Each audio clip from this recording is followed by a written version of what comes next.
Senja bayangan wajahmu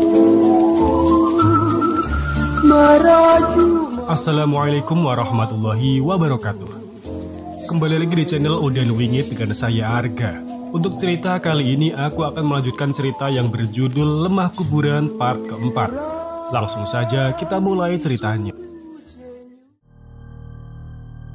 Masih di malam yang sama, di rumah Pak Tunggul. Meski teriakan Jayus tak begitu didengar, namun combretnya yang terjatuh di lantai berhasil membangunkan ibunya. "Apa itu, Pak?" kata istri Pak Tunggul tersentak membangunkan suaminya. Pak. Panggil Ibu Jayus itu kembali seraya mengguncang tubuh Pak Tunggul sedikit lebih kencang. Kenapa toh, Bu?" tanggap Pak Tunggul yang akhirnya terbangun. "Ada suara seperti benda jatuh di luar. Coba periksa, Pak," pinta sang istri yang membuat Pak Tunggul bergidik tanpa sebab. "Wah, jangan-jangan," batin Pak Tunggul yang langsung mengambil bungkusan hitam yang diberikan oleh Mbah Untung pagi tadi dari balik bantalnya. Dan seraya meminta istrinya untuk menunggu di kamar. Pak Tunggul pun kini bangkit dan beranjak keluar dari kamarnya. "Sampean tunggu di sini wae, Bu," kata Pak Tunggul sambil membenarkan sarungnya dan berjalan keluar dari kamar. Ia pun melangkah mengendap menuju ruangan paling depan di rumahnya itu, seraya menaikkan saklar lampu di setiap ruangan yang ia lewati. Hingga akhirnya ia pun melihat tubuh anaknya yang tergeletak di ruang tamu. Yus, panggilnya membisik, menghampiri si Jayus yang terlentang di bawah lantai. Yus, tangi, kata Pak Tunggul menepuk-nepuk pipi anaknya itu, yang beruntungnya tak butuh waktu lama untuk membuat Jayus terbangun. Meski diawali dengan teriakan saat pertama ia membuka matanya. "Wah, pocong Pak, ono pocong Pak," kata Jayus sambil menunjuk-nunjuk ke arah tirai yang tadi tersingkap itu. Pak Tunggul agaknya paham dengan situasi itu dan segera memapah Jayus untuk bangkit dan masuk ke dalam kamarnya. "Ayo, mlebu kamar wae," kata Pak Tunggul merangkul anaknya itu sambil berjalan menuju kamarnya. Pocong, kata si Jayus berulang kali. Wes, rapopo, ayo masuk dulu saja, kata Pak Tunggul kepada Jayus yang tampak sangat ketakutan itu. Jayus pun dimasukkan ke dalam kamarnya bersamaan dengan istri Pak Tunggul yang turut keluar setelah mendengar kata-kata tak lazim keluar dari mulut anaknya itu. "Pocong," batin istri Pak Tunggul yang langsung beranjak menyusul ke kamar Jayus. "Ono apa, Pak?" tanya sang istri beberapa saat setelah ia masuk ke dalam kamar anaknya itu. Pak Tunggul hanya terdiam, tak bisa menjelaskan apa yang tengah berlaku. Sampai akhirnya suasana pun terpecahkan oleh Jayus yang kini menangis. Ada pocong di luar," kata Jayus di antara tangisannya, membuat ibunya kini segera mendekat dan memeluk anaknya yang tengah ketakutan itu. Wes, kata istri Pak Tunggul mengusap punggung si Jayus. Hingga selang beberapa detik, di tengah suasana yang agaknya masih tegang itu, kini tiba-tiba teralihkan oleh suara gedoran di pintu depan. Suara ketukan menggema masuk ke dalam rumah, berulang dan terdengar cukup keras dengan jeda lambat. Harusnya Pak Tunggul tahu ini bukanlah ketukan biasa. Namun entah mengapa saat itu sepertinya ia merasa perlu untuk memastikannya. Sek yo, kata Pak Tunggul seraya keluar dari kamar. Ia pun berjalan menuju ruangan depan dengan langkahnya yang beriringan di antara gedoran janggal yang masih terdengar itu. Namun semakin dekat dengan sumber suara itu, semakin muncul pula keraguan di hatinya. Dan benar saja, karena itu pada akhirnya membuat Pak Tunggul berhenti berjalan saat satu langkah ia memijakkan kakinya di ruang tamu. Alisnya kini berkerut menatap ke arah pintu yang ia rasa bergetar oleh gedoran itu. Ketukan keras itu juga membuat gelombang yang menggetarkan kaca jendela di sampingnya. Saya harus berani, batinnya di setiap jeda ketukan itu dengan ekspresi yang cukup gugup.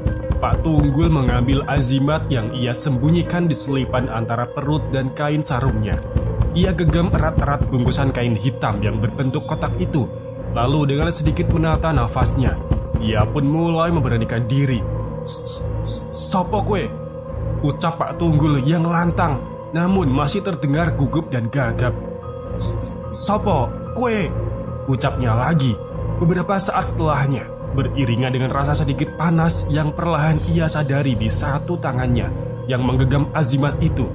Dan dalam waktu yang bersamaan, muncullah suatu amarah yang entah dari mana datangnya, yang kini memantik keberaniannya. "Ora urus!" sentaknya. Pak Tunggul pun segera melangkah mendekati pintu yang masih bergetar oleh ketukan itu, membuat satu kakinya tanpa sengaja menyandung gagang combret yang tadi Jayus jatuhkan di lantai ruang tamu. "Tontang!" Suara pelan dari combret yang tergeser oleh sandungan kakinya. "Apa to iki?" ucapnya menunduk dan segera membungut benda itu, setelah menyadari kilatan dari combret yang tergeletak di antara dua kakinya. "Sopo kue?" sentaknya kembali beberapa detik setelah ia menegakkan tubuhnya, yang untuk kali ini ia mengucapkan itu sambil mengacungkan combret yang baru saja dipungutnya itu ke arah pintu. Dan disinilah gedoran itu pun akhirnya berhenti. Suasana pun mendadak sunyi senyap, membuat Pak Tunggul perlahan mulai berasumsi bahwa kejanggalan ini sudah berakhir. Dan setelah beberapa saat memastikan bahwa itu benar-benar sudah hilang, tak lama kemudian ia pun memutuskan untuk masuk kembali menuju kamar anaknya. Di antara degup jantung yang terasa masih kencang, Pak Tunggul kini berbalik melangkah dengan combret dan azimat yang masih ia genggam. Tapi ternyata ini belum benar-benar selesai. Karena baru sekira beberapa tapak ia berjalan, secara tiba-tiba muncullah suara samar tawa yang membisik. Suara seorang lelaki terdengar samar di telinga Pak Tunggul, membuatnya sejenak berhenti dan memastikannya. Di sisi lain, Pak Tunggul berharap itu hanyalah ilusi dari pendengarannya saja. Tapi keadaan segera berkata tidak ketika suara tawa itu kini terdengar lagi. Suara itu kembali terdengar dan kini terus berulang. Namun Pak Tunggul yang dipaksa oleh keadaan untuk mencermatinya, kian lama kian merasa aneh dengan suara itu, yang mana bila boleh digambarkan, suara tawa itu lebih mirip dengan seorang lelaki paruh baya daripada lelembut atau apapun itu. Berbekal dengan keraguan dan kecurigaan itu, Pak Tunggul perlahan kembali berbalik dan melangkah mendekati sumber dari suara yang sepertinya berasal dari luar rumahnya itu. Ia pun berjalan mengendap bersamaan dengan suara yang tentu terdengar kian jelas, hingga akhirnya sampailah ia di depan pintu. Dengan tekad yang masih tersisa, tangannya Pak Tunggul pun perlahan meraih gagang pintu dan membukanya. Pintu telah terbuka bersamaan dengan suara tawa itu yang anehnya tiba-tiba hilang begitu saja. Dan dari dalam rumahnya itulah, melalui abang pintu, kini Pak Tunggul mengamati keadaan di luar. Pada awalnya, sepertinya tak ada apapun yang dilihatnya selain kegelapan malam dan cahaya temaram lampu jalan di depan rumahnya. Hingga di suatu ketika pikirannya mendadak curiga saat tanpa sengaja pandang matanya melewati salah satu sudut gelap pekarangan luar rumahnya itu. Pasang matanya yang sempat terlewat pun segera berbalik untuk memastikan itu. Dan mungkin benar, karena di suatu sudut itu, samar-samar ia seperti melihat seseorang yang tengah berjongkok dengan pakaian yang serba gelap. Apa itu? Batin kadus mekar kulon itu yang kini mengerutkan alisnya untuk memperjelas penglihatannya. Walau setelah beberapa saat dicermati, tetap saja ia masih merasa ragu. Hingga akhirnya ia pun mencoba untuk memastikannya dengan berkata kepada sosok samar di sudut gelap halaman rumahnya itu. "Woi, sopo iku?" ucap Pak Tunggul yang mencari jawaban atas keraguannya itu sembari membentangkan combretnya ke atas. Dan asu we, sentak Pak Tunggul tiba-tiba seraya melemparkan combret yang digenggamnya ke arah sudut gelap itu. "Lontiang!" suara combret yang Pak Tunggul lempar membentur tembok benteng rumahnya. Dan tak lama setelahnya, terdengarlah suara tangis di sudut pekarangan depan rumahnya itu. Suara tangis yang kalau menurut pendengaran Pak Tunggul adalah suara tangisan seorang pria dewasa. "Sopo kueku?"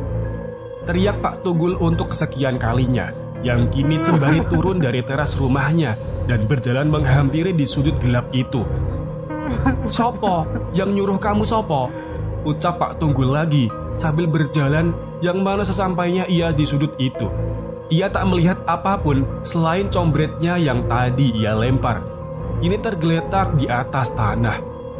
"Opo aku salah lihat ya?" kata Pak Tunggul sembari memungut combretnya lagi. Untuk beberapa saat Pak Tunggul terlihat masih berdiri di dekat sudut itu, memandang sekeliling dengan nafasnya yang terengah-engah. Sampai akhirnya ia dikejutkan oleh sesuatu yang dingin menyentuh kakinya. "Allahu Akbar!"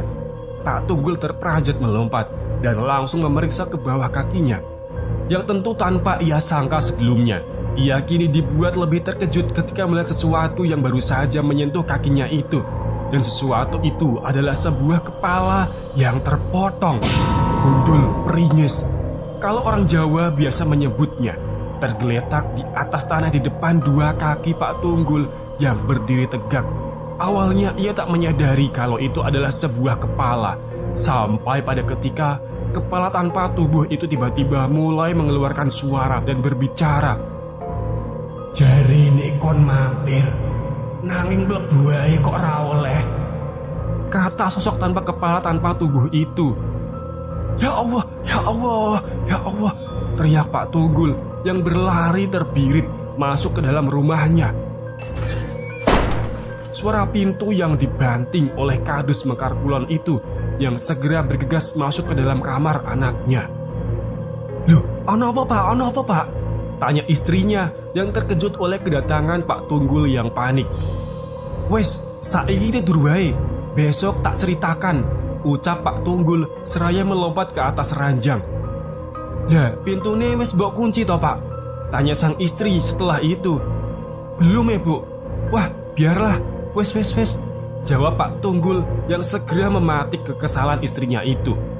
"Alah, sama demen kok takut gitu," jawab sang istri yang langsung beranjak turun dari ranjang anaknya itu. Dan sambil menggerutu, ia pun berjalan menuju ruang tamu. Ia sambar sapu lidi yang tersandar di tembok ruang tengah, dan ia tenteng hingga di depan pintu.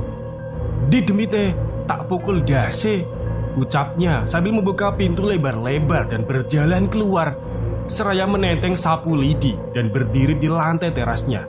Istri Pak Tunggul itu mencermati setiap sudut depan rumahnya. Hingga tak lama kemudian, bau amis bercampur bangkai pun tiba-tiba menyerbak menembus hidungnya, yang mana secara tak terduga, keadaan itu malah membuat istri Kadus Mekar Kulon itu merasa tertantang. "Woi, keluar kalian semua. Sini, hadapilah saya, Siti Sumantri, ora wedi ambek kowe," teriak istri Pak Tunggul, menyebutkan nama dirinya seraya menepuk-nepuk ujung dadanya. "Wah, sudah mulai gila ibumu itu," kata Pak Tunggul kepada Jayus setelah mendengar teriak maki dari istrinya yang berada di luar. Membuat Pak Tunggul saat itu mau tak mau harus menyisihkan ketakutannya dan segera menghampirinya. "Ayo Bu, masuk Bu," kata Pak Tunggul yang langsung menyeret istrinya masuk dan segera mengunci pintu rumahnya. "Sampean ndak apa-apa toh Bu?" tanya Pak Tunggul yang menuntun istrinya. Saat itu ia merasa heran karena tak biasanya istrinya berperangai seperti itu. Wes, ayo masuk ke kamar, kita tidur saja," jawab Bu Siti Somantri atas pertanyaan suaminya itu, yang membuat Pak Tunggul kian merasa heran. Namun dalam keadaan malam itu, bagi Pak Tunggul sepertinya mewajarkannya adalah pilihan yang terbaik. Hingga tanpa berpikir lebih jauh, mereka pun memilih untuk beristirahat. "Yus, pindah ke kamar bapak yang lebih luas," tukas Pak Tunggul kepada anaknya. Dan setelah semua yang terjadi, mereka pun kini tidur bertiga dalam satu kamar, mencoba untuk berusaha terlelap melewati malam yang janggal itu. Singkat cerita, keesokan harinya, Wicak, kepala dusun Mekar Kidul, tampak berjalan cepat seraya menenteng kelewang dan kantong plastik, diiringi oleh teriakan istrinya mengejarnya dari belakang. "Hei wes pak, ya Allah nyebut pak, nyebut!" teriak istrinya yang tergopoh-gopoh di belakangnya. Kadus Wicak tampak berjalan ke arah barat menuju dusun Mekar Kulon, yang mana kilasan penjelasan dari istrinya mengatakan bahwa suaminya itu hendak ke rumah Juragan Wiryo untuk mengembalikan ceceran tanah kuburan yang ia temukan lagi esok itu. Semua orang yang dilewatinya terlihat heran mengapa Kang Wicak yang dikenal lembut dan santun itu kini tampak terbakar amarah dan selayaknya orang pendiam ketika sudah habis kesabarannya. Pagi itu seperti tak ada seorang pun yang berani mencegahnya. Sampai akhirnya sampailah ia di rumah Juragan Wiryo. Suara pintu Juragan Wiryo yang diketuk menggunakan kelewang oleh Kang Wicak. "Metu kue Wiryo, metu!" teriak Kang Wicak di depan pintu rumah Juragan Wiryo. "Nek wani, jangan main di belakang, ayo hadapi aku!" teriaknya lagi, yang kali ini mulai sambil menumpahkan ceceran tanah yang berbau minyak mayit itu depan pintu. Kadus Mekar Kidul itu terus memaki, bahkan tak memperdulikan istrinya yang menangis dan memohon di belakangnya. Sementara itu Juragan Wiryo tak kunjung keluar menemuinya. Entah memang takut atau tidak terdengar teriakan Kang Wicak pagi itu. Yang datang justru Kang Kismo, Pak Rukun, yang mana mereka adalah preman di dusun Mekar Kulon ini, sekaligus orang-orang yang berada di kubu Juragan Wiryo. "Ono apa to Kang? Sabar, kata Kang Kismo dan Pak Rukun yang baru saja datang dan mencoba untuk menenangkannya. Kang Wicak sempat menghentikan makiannya karena kedatangan dua orang preman itu. Namun itu tak berlangsung lama, karena ia melihat golok yang terselip di pinggang Kang Kismo dan Pak Rukun. Seharusnya itu sudah menjadi pemandangan biasa pada setiap orang di kala itu. Namun rasa emosi menjadikan Kang Wicak merasa terintimidasi dan membuat kedatangan dua orang itu langsung disambut olehnya dengan acungan kelewang. "Apa kue? Mau ikut-ikutan? Apa jangan-jangan kalian yang disuruh menyebarkan tanah kuburan di depan rumahku?" sentak Kang Wicak seraya mengacungkan kelewangnya. "Tanah apa toh Kang? Aku ndak tahu apa-apa.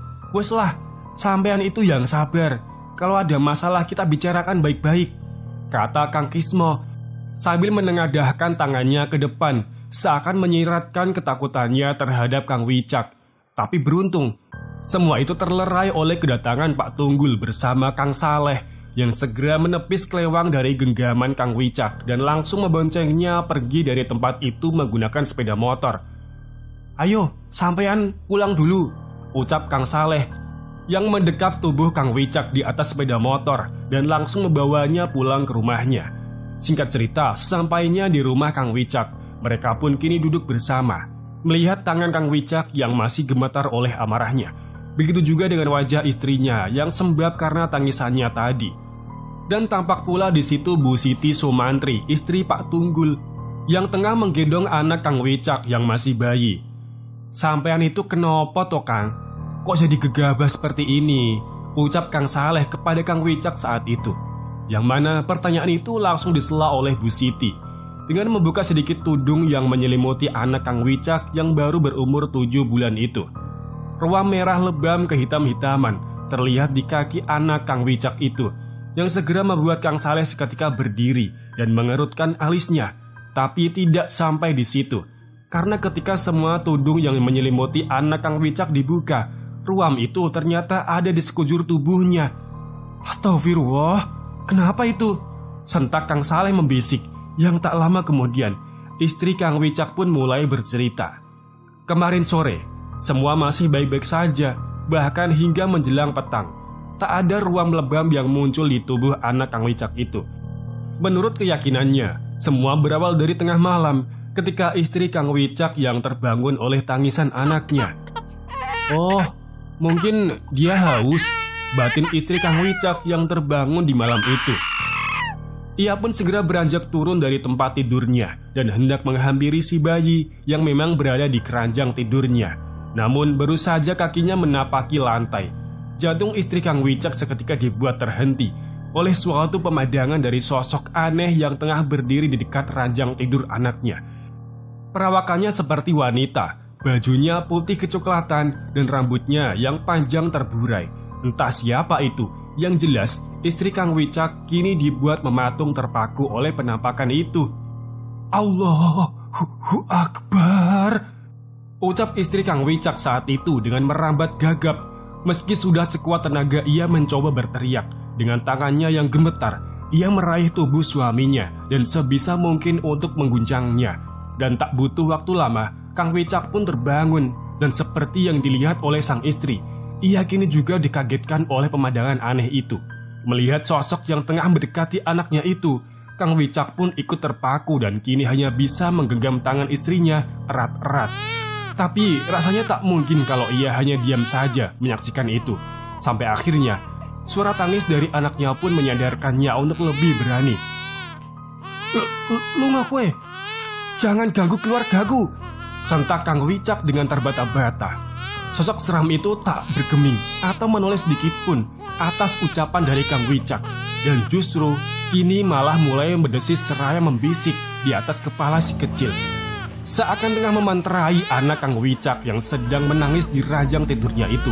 Bersamaan dengan itu, akhirnya terlintas di pikiran Kang Wicak tentang azimat pemberian Mbah Untung, yang mana segera ia ambil barang itu dari balik bantalnya. Minggat kue, ucap Kang Wicak untuk kedua kalinya dengan suara yang lebih tegas dan lantang, sambil menggenggam bungkusan kain hitam itu. Dan barulah di sini sosok wanita itu menghentikan desis dan mantra anehnya.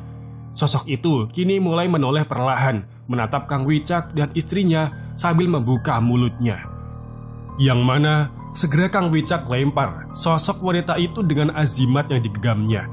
Allahu Akbar, teriak Kang Wicak seraya melemparkan bungkusan kain berwarna hitam itu, yang mana langsung membuat lelembut itu teriak dan menggelinjang, berubah menjadi asap dan pergi menembus langit-langit kamar.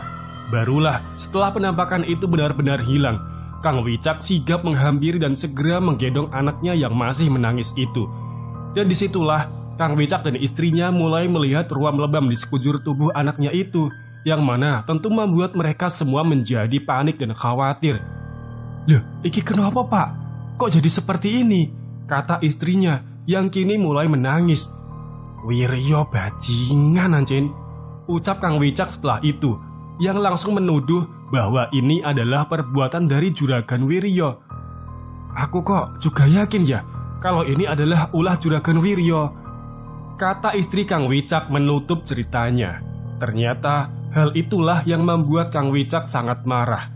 Ia sangat amat yakin bahwasanya lelembut yang semalam memantrai anaknya itu adalah kiriman dari Juragan Wiryo, yang mana sekarang malah berbuah menjadi ruam lebam di sekujur tubuh bayi kecilnya yang baru berusia 7 bulan itu.